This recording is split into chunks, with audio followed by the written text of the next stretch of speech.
అందరికీ నమస్తే అండి. ఈ పూట వీడియో ఏమిటంటే ఈరోజు సండే స్పెషల్గా ఈ విధంగా అయితే భోజనం ఏర్పాటు చేయడం జరిగింది. ఫుడ్ వరకు అయితే ఇక్కడ ప్రిపేర్ చేయడం జరిగింది ఆశ్రమంలోనే. ఇక మిగతా ఐటమ్స్ అన్నీ కూడా బయట నుంచి ఏర్పాటు చేశారు. ఈ కార్యక్రమం హెల్ప్ ఫౌండేషన్ వారి ఆధ్వర్యంలో ఈ కార్యక్రమం అయితే జరిపించడం జరిగింది.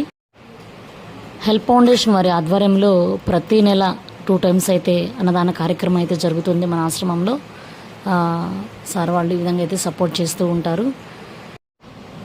ఆశ్రమంలో చాలామంది జాయిన్ అవ్వడానికి అయితే ఫోన్ చేస్తున్నారు.